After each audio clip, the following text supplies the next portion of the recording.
This is Aaron, this is Aaron. Today is October 23rd, 2012, which marks 144 days on T, which is about 4.5 months. I had my surgery 126 days ago, which is 2 days over 4 months. And I'm happy to say that I last had an unpleasant, bloody visitor 54 days ago. So that's all good. I don't have anything in particular to talk about today. I just felt like it was time to make a video. But I do have a list so that I don't ramble on too much.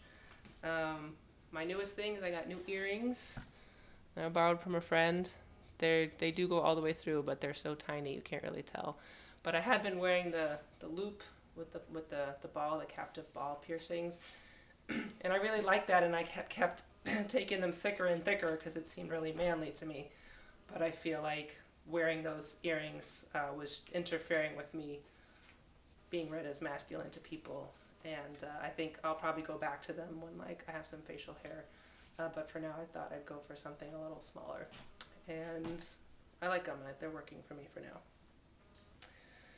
What else? I've been working on my blog, and I haven't been posting all that often, but I wrote a blog post yesterday that I thought maybe I would just read, and because often I have trouble thinking about what to say about how I feel about being in transition, so I'll read this blog post and then we'll have it.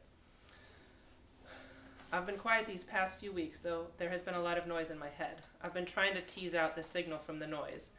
As far as practicalities go, everything about being in transition is fine so far. My family and friends use my new name fairly regularly and are working on getting used to using the right pronouns. Using the alternative setup at the fitness center has become routine. Nothing particularly dramatic has happened.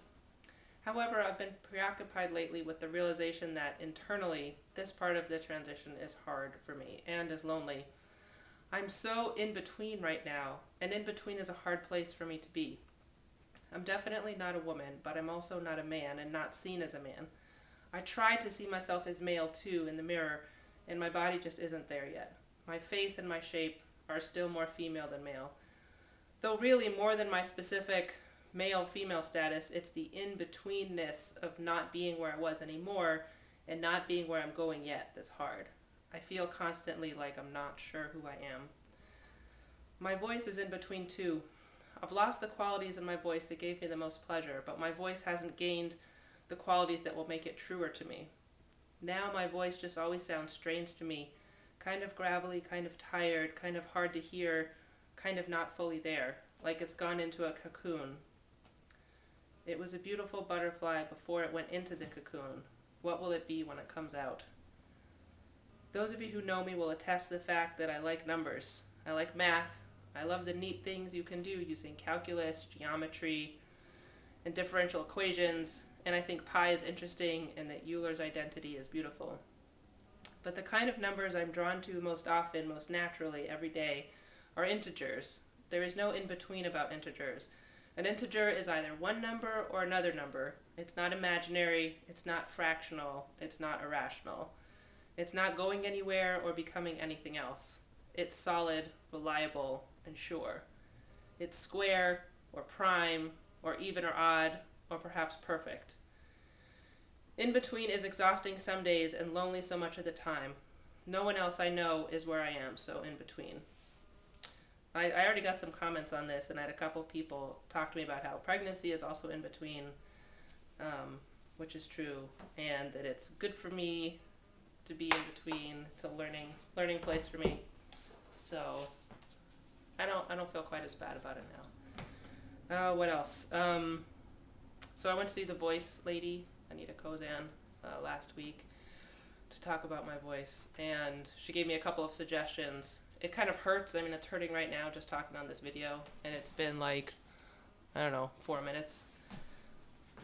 One thing I'm supposed to do is not talk quite so loudly, which I keep forgetting, and another thing I'm supposed to do is not talk so much in a low monotone, but try to vary my voice up and down, and then I can speak lower, and then I can also speak a little higher, but it all sounds pretty weird. I still have some very high notes that I can use, but I don't really talk there. And apparently I've been speaking in a monotone because I don't know why. I think my voice breaks a little bit when I try to take it higher. So, she's also suggested that I, think about intonations that men use versus intonations that women use. So women actually tend to use a very large range of intonation when they're talking, and they'll talk very excitedly and they'll go really up and really down and really, and men kind of tend to talk in that monotone. So I don't know if I've been doing that intentionally or not, but it's one of the ways to sound more masculine, I guess. The only other thing I think I'm talking about is I've been thinking a lot about packing recently. I've been experimenting with packing. I have a little packer that I got many years ago when I lived in New York. So it's probably like 10 years old, which is interesting because it's it's another note to me on how long I've been a transgender person, even though I wouldn't have acknowledged it to myself 10 years ago. But I bought that packer and I kept it through many moves, and I didn't lose track of where it was, and I still have it. So clearly it meant something to me. And I remember I bought it at the time and I just tried putting it in some underwear, and it always moved around and I felt weird about it, so I stopped trying. But this time around I found there are lots of great ways to keep a packer in place.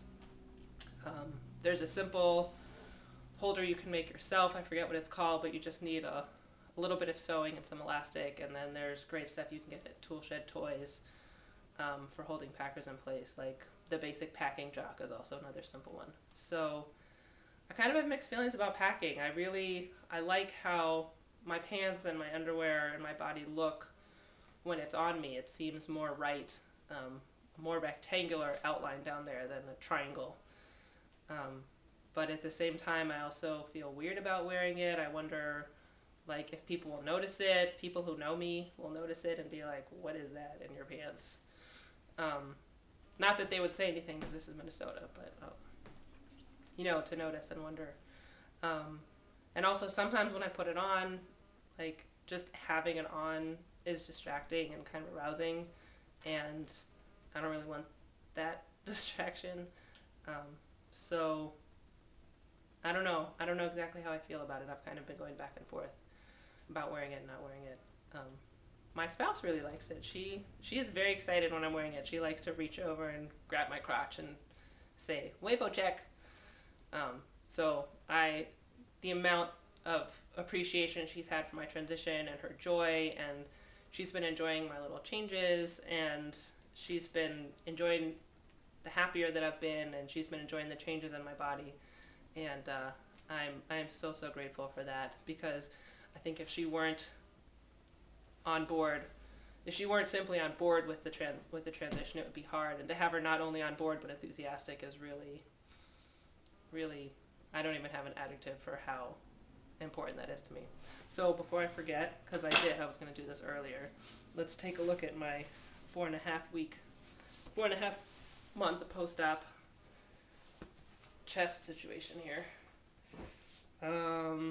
So I don't think really there have been any major changes in how it looks, really, since last time. I've been working out 3 times a week. I try to lift heavy weights, do chest with heavy weights, and I don't know, I think there's maybe a little definition in there. Not really much to see. I mean, I don't know, I can't really tell if it's any different than it was. I guess I'll have to look at past videos to really be able to see.